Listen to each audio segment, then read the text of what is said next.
Hi, good morning. నేను doctor Angelina, నవక్రిస్టియన్ hospital, Chirala. World hypertension day May 17న WHO celebrate చేస్తూ ఉంది. హైపర్ టెన్షన్ అనేది బీపీ, అధిక రక్తపోటు అనేది ఇప్పుడు చాలా ఎక్కువగా తీవ్రంగా పరిగణించబడుతున్నటువంటి జీవన విధానానికి సంబంధించిన రుగ్మత. చిన్న వయసు నుంచి పెద్ద వయసు వరకు అనేక మంది, అధిక శాతం 90% అధిక రక్తపోటుతో బాధపడుతూ ఉన్నారు. కాబట్టి అధిక రక్తపోటు కొరకు అవగాహన కలిగి ఉండడానికి WHO మే 17న వరల్డ్ హైపర్ టెన్షన్ డేగా ప్రకటించి, ఈసారి let us control hypertension together అనే థీమ్ తోటి వరల్డ్ హైపర్ టెన్షన్ డేని సెలబ్రేట్ చేస్తుంది. కాబట్టి మనం ఈ అధిక రక్తపోటు గురించి, దాని యొక్క నివారణ గురించి, జీవన విధానంలో చేసుకునే చిన్న మార్పుల గురించి తెలుసుకుందాం. సాధారణంగా చాలామందికి ఉండే డౌట్ ఏంటి అంటే, బీపీకి మందులు వాడాలా? బీపీకి మందులు ఒకసారి మొదలు పెడితే జీవితాంతం మందులు వాడవలసి వచ్చిద్దా? చిన్న వయసే కాబట్టి బీపీ ఉండదులే అని రకరకాల ఆలోచన కలిగి ఉంటారు. ఒకసారి ఓపీలో 26 సంవత్సరాల అమ్మాయి సడన్గా ఓపీకి హెడేక్తో వచ్చింది. ఒకసారి అమ్మాయి యొక్క బీపీని మెజర్ చేస్తే 180/100 ఉంది. అంత మాత్రమే కాదు, బ్లడ్ టెస్ట్లన్నీ చేయిస్తే RFTలో క్రియాటినిన్ చాలా హైగా ఉంది. సో కిడ్నీ కూడా డ్యామేజ్ అయిపోయింది. ఒకసారి ఆలోచించినట్లయితే 26 సంవత్సరాలకి బీపీ, అది కూడా అధిక రక్తపోటు, కిడ్నీస్ ఫెయిల్ అయ్యేంత పరిస్థితి వస్తుంది. కాబట్టి సాధారణంగా 18 సంవత్సరాలు దాటిన తర్వాత అట్లీస్ట్ 2 సంవత్సరాలకు ఒకసారి ఎటువంటి లక్షణాలు కనిపించకపోయినా బీపీని చెక్ చేసుకోవడం, 40 సంవత్సరాలు దాటిన తర్వాత ఎటువంటి లక్షణాలు లేకపోయినప్పటికీ ప్రతి 6 నెలల నుంచి సంవత్సరానికి ఒకసారి బీపీ చెక్ చేయించుకోవడం అనేది నిజంగా చాలా ముఖ్యమైన విషయంగా మనం గమనించాలి. అధిక రక్తపోటు సాధారణంగా ఎటువంటి స్పష్టమైన లక్షణాలు ఉండవు. అందుకే దీన్ని సైలెంట్ కిల్లర్ అంటారు. దీనిని సకాలంలో గుర్తించి చికిత్స తీసుకోకపోతే గుండెపోటు, హార్ట్ అటాక్, స్ట్రోక్ అంటే పక్షవాతం, మూత్రపిండాల వైఫల్యం, కిడ్నీ ఫెయిల్యూర్, చూపు కోల్పోవడం వంటి తీవ్రమైన సమస్యలకు దారితీసే అవకాశం ఉంది. కాబట్టి ఆరోగ్యవంతమైన వ్యక్తి సాధారణ రక్తపోటు 120/80 మిల్లీమీటర్స్ ఆఫ్ HG ఉంటుంది. ప్రస్తుతం ఒక వ్యక్తి బీపీ నిరంతరంగా ఎటువంటి లక్షణాలు లేకపోయినప్పటికీ 140/90 అంటే systolic 140, diastolic 90 millimetres of HG లేదా అంతకంటే ఎక్కువగా ఉంటే దానిని హైపర్ టెన్షన్గా గుర్తిస్తారు. ఈ 120/80, 140/90 ఈ మధ్యలో కూడా 4 రకాల స్టేజెస్లో, అంటే సాధారణ BP, normal blood pressure, elevated blood pressure, stage 1 hyper tension, stage 2 hyper టెన్షన్గా కూడా మరి వైద్యులు గుర్తించి దానికి తగ్గట్లు వైద్యాన్ని అందించడం జరుగుతుంది. రక్తపోటును గుర్తించిన తర్వాత ఎక్కువగా కంగారు పడవలసిన అవసరం లేదు.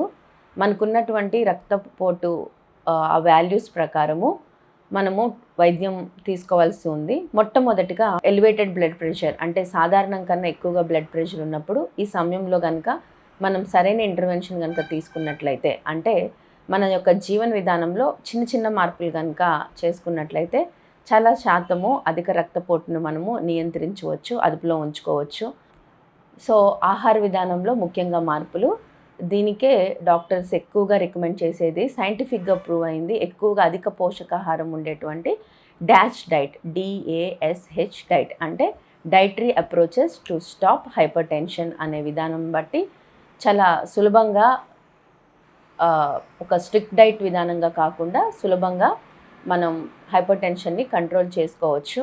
ఇది ఒక సాధారణంగా డైట్స్ ఎక్కువగా కంటిన్యూ చేయలేకపోవడం లాంటిది కాదు, కానీ ఈ డైట్ మనం కనుక పాటిస్తే చాలా వరకు అధిక రక్తపోటు విధానాన్ని మనం నియంత్రించవచ్చు. కాబట్టి అధిక రక్తపోటు నివారణ కొరకు ఎక్కువగా రికమెండ్ చేస్తున్నటువంటి డాష్ డైట్ గురించి మనం తెలుసుకుందాము. డాష్ డైట్ అంటే dietary approaches to stop hyper tension. ఇది మనం సాధారణంగా కఠినంగా పాటించాల్సినటువంటి ఆహార నియమం కాదు. ఇది చాలా సులభంగా ఎవరైనా పాటించదగింది. అంత మాత్రమే కాదు, ఈ యొక్క డైట్లో పుష్కలంగా మనకి శరీరానికి కావాల్సినటువంటి విటమిన్స్, మినరల్స్, న్యూట్రియంట్స్ అన్నీ కూడా దొరుకుతాయి. హైపర్ టెన్షన్ అనేది డెవలప్ అవుతుంది అంటే మన రక్తనాళాల్లో రక్తము అనేది ఒక ప్రెషర్తో, కాన్స్టెంట్ ప్రెషర్స్తో ప్రవహిస్తూ ఉంటుంది. అప్పుడే ఆ రక్తనాళాల్లో బ్లడ్, ఆ యొక్క రక్తము ముందుకు ప్రసరిస్తూ ఉంటుంది. ఒక్కొక్కసారి మన జీవన విధానంలో మార్పులు, అంటే మరి ముఖ్యంగా రక్తనాళాలు కుంచుకుపోవడం వల్ల ఈ యొక్క బ్లడ్ ఇంకా ఎక్కువ ప్రెషర్తో ముందుకు వెళ్ళవలసి రావడం వల్ల అధిక రక్తపోటుకి దారితీసే అవకాశాలు ఉన్నాయి అనే దాన్ని చాలా తక్కువగా తీసుకుంటూ, పొటాషియం ఇంకా ఫైబర్ రిచ్ డైట్స్ని మనం తీసుకుంటూ, కంప్లీట్గా ప్రాసెస్డ్ ఫుడ్స్ని స్టాప్ చేస్తూ, లీన్ ప్రోటీన్ కనుక మనం భాగం చేసుకున్నట్లయితే కఠిన నియమం పాటించకుండానే ఈ డాష్ డైట్ ద్వారా అధిక రక్తపోటును మనం నియంత్రించుకోవచ్చు. ఈ డాష్ డైట్ అర్థం చేసుకోవాలంటే, మీరు ఒక ప్లేట్ని తీసుకున్నట్టయితే ఈ ప్లేట్లో మనం హాఫ్ ద ప్లేట్, సగం ప్లేట్ని మనం ఏం చేయాలి అంటే ఫ్రూట్స్ తోటి, వెజిటేబుల్స్ తోటి నింపాలి. ఇంకొక 1/4 ప్లేట్ని మనం హోల్ గ్రెయిన్స్, అంటే మనం బ్రౌన్ రైస్, వీట్, తర్వాత బ్రౌన్ బ్రెడ్, ఓట్ మీలు, ఇటువంటి వాటితోటి నింపుకోవాలి. ఇంకొక 1/4 ప్లేట్ని మనము లీన్ ప్రోటీన్, అంటే మరి ముఖ్యంగా చేప, స్కిన్లెస్ చికెన్, లీన్ ప్రోటీన్తో కనుక బీన్స్, పప్పు దినుసులు, వీటితో కనుక మనం నింపుకున్నట్లయితే దీన్ని మనం డాష్ డైట్గా చూడొచ్చు. మరి ముఖ్యంగా ఈ డాష్ డైట్లో వల్ల ప్రయోజనాలు ఏంటి అంటే, బీపీకి మొట్టమొదటి కల్ప్రిట్, అంటే మొట్టమొదటి కారణం మనగా చూసుకున్నట్లయితే హై సోడియం అనమాట. ఈ హై సోడియం ఏమవుతుంది అంటే రక్తనాళాల మీద పేరుకుపోయి ఆ యొక్క బ్లడ్ ప్రసరించేదానికి ఎక్కువ ప్రెషర్ కావాల్సి రావటం వల్ల ప్రెషర్ అనేది పెరిగిపోతుంది. మనం ఫుడ్లో యాడ్ చేసుకునే సాల్ట్ వల్ల మనకి ఎక్కువగా సోడియం మనం తీసుకుంటున్నామని అనుకుంటాము, కానీ దానివల్ల కన్నా 80% మనం తీసుకునే ఆహారం ద్వారానే మనకి సాల్ట్ వస్తుంది. ఒక ఆరోగ్యవంతమైన వ్యక్తికి ప్రతిరోజు 2 గ్రాములకి మించి సోడియం తీసుకోకూడదు. మనం మారినటువంటి ఆహార నియమాల ద్వారా మనం తీసుకునే ఆహారంలోనే సహజంగా, అంటే ప్రాసెస్డ్ ఫుడ్స్ ద్వారా కావచ్చు, మనం ఎక్కువ ఆహారం నిల్వ చేసే పద్ధతిలో ద్వారా కావచ్చు, కొన్ని రకాలటువంటి ఉడికించిన క్రమంలో, ఆ కూర వండే విధానంలో సహజంగానే ఆహారంలో ఎక్కువగా సోడియం అనేది ఉంటుంది. ఈ యొక్క డాష్ డైట్ ద్వారా మనం ఏం చేస్తాము అంటే ఈ ఫ్రూట్స్లో, వెజిటేబుల్స్, ఈ యొక్క కార్బోహైడ్రేట్స్ ద్వారా, ఆ తర్వాత లీన్ ప్రోటీన్ ద్వారా మనము ఎక్స్ట్రాగా బయట నుంచి సాల్ట్ యాడ్ చేసుకోకుండానే ఆహారం కూడా మనకి రుచికరంగా ఉండటం వల్ల సాల్ట్ తీసుకోవాల్సిన అవసరం ఉండదు. కాబట్టి సహజంగానే దాని ద్వారా ఆహారంలో ఉన్నటువంటి సోడియం తగ్గిపోతుంది. రెండోది, ఈ యొక్క మనం ఫ్రూట్స్, వెజిటేబుల్స్ ఎక్కువగా తీసుకోవడం ద్వారా ఎక్కువగా పొటాషియం అనేది ఉంటుంది. పొటాషియం ఎక్కువగా ఉండడం బ్లడ్ వెజల్స్ని, అంటే రక్తనాళాలని రిలాక్స్ చేస్తుంది. అంటే స్టిఫ్గా ఉన్నటువంటి రక్తనాళాలు వ్యాకోచం చెందడానికి, తద్వారా బీపీ తగ్గడానికి హై పొటాషియం ఉన్న డైట్ చాలా ఉపయోగపడుతుంది. అందులో మరి ముఖ్యంగా ఈ హై పొటాషియము మనం తీసుకునేటువంటి ఆకుకూరల్లో, కొన్ని రకాలటువంటి ఫ్రూట్స్లో ఎక్కువ దొరుకుతుంది.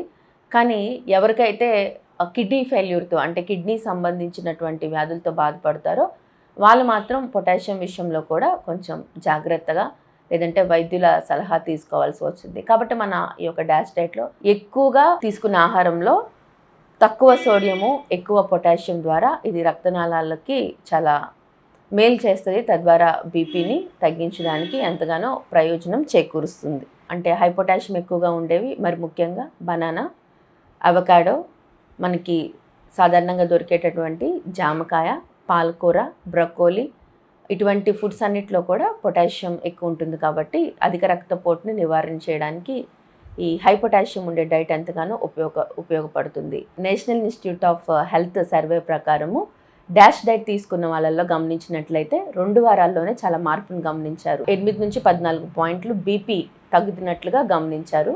ఈ డాష్ డైట్ ద్వారా కేవలం బీపీ తగ్గడం మాత్రమే కాకుండా అధిక బరువు కంట్రోల్లో ఉండడాన్ని గమనించారు. కొలెస్ట్రాల్ తగ్గడాన్ని, కొన్ని రకాలైనటువంటి క్యాన్సర్స్ తగ్గడం కూడా మనం గమనించవచ్చు. కాబట్టి డాష్ డైట్ అనేది అంటే dietary approaches to stop hypertension, ఆహారం తీసుకునే విధానంలో మార్పుల వల్ల. ఒక ఉదాహరణకి చెప్పాలి అంటే, ఒక పైప్ కనుక ఉన్నట్లయితే పైప్లో వెళ్ళే వాటర్కి మనం ఆహారంలో తీసుకునేటువంటి అధిక సోడియము, కొన్ని హాని చేసే పదార్థాలు బ్లాక్ చేసినట్లయితే ఈ డాష్ డైట్ అనేది దాన్ని అంతటినీ క్లీన్ చేసి సాఫీగా రక్తము ప్రసరణ జరగడానికి, దాని ద్వారా రక్తపోటు తగ్గడానికి ఎంతగానో ఉపయోగపడుతుంది. విన్నాం కదా అధిక రక్తపోటు గురించి, సహజంగా నివారించే పద్ధతుల గురించి మరలా ఒకసారి చూద్దాం. మొట్టమొదటిది dietary approaches to stop hyper tension. ఇందులో తక్కువ సోడియము, ఎక్కువగా పొటాషియం ఉండే ఆహార పదార్థాల ద్వారా. రెండవది ఎక్సర్సైజ్ ద్వారా కార్డియోతో పాటు స్ట్రెంగ్త్ ట్రైనింగ్ ఎక్సర్సైజ్ ద్వారా. స్లీప్, స్ట్రెస్ చాలా ప్రాముఖ్యమైనటువంటి రోల్ ప్లే చేస్తాయి. స్ట్రెస్ని తగ్గించుకోవాలి, క్వాలిటీ ఆఫ్ స్లీప్ని మనం ఇంప్రూవ్ చేసుకోవాలి. ఆల్కహాల్ని, స్మోకింగ్ని దాదాపుగా అవాయిడ్ చేసేయాలి. పెట్స్ని పెంచుకోవడం ద్వారా, చిన్నపిల్లలతో ఎక్కువ సమయం గడపడం ద్వారా కూడా అధిక రక్తపోటును సహజంగా మనం నివారించుకోవచ్చు. దీనితో పాటు ఇవన్నీ చేస్తున్నప్పటికీ రక్తపోటు కనుక నియంత్రణలో ఉండకపోతే ఖచ్చితంగా వైద్యుల సలహా మేరకు ఖచ్చితంగా బీపీ ట్యాబ్లెట్స్ వాడాలి. ట్యాబ్లెట్స్ వాడుతూ ఈ విధానాలు పాటించడం ద్వారా మెడికేషన్స్ అనేవి తగ్గుతాయి. లేదా కంట్రోల్గా ఉన్నట్లయితే బీపీ మెడికేషన్స్ ఆపి ఈ జీవన విధానాన్ని కూడా కొనసాగించవచ్చు. ఏదేమైనప్పటికీ ఎప్పటికప్పుడు బీపీని తరచుగా చెక్ చేసుకోవడం ద్వారా, జీవన విధానంలో మార్పు చేసుకోవడం ద్వారా, వైద్యుల సలహా మేరకు ట్యాబ్లెట్స్ వాడడం ద్వారా ఈ అధిక రక్తపోటు ద్వారా వచ్చేటువంటి మరణాంతకమైన పరిస్థితులు అంటే గుండెపోటు, స్ట్రోక్, పక్షవాతము, తర్వాత కిడ్నీ ఫెయిల్యూరు, ఇటువంటి వాటన్నిటిని కూడా నివారించవచ్చు. ఇవన్నీ పాటించండి, మంచి ఆరోగ్యంతో ఉండండి. Thank you.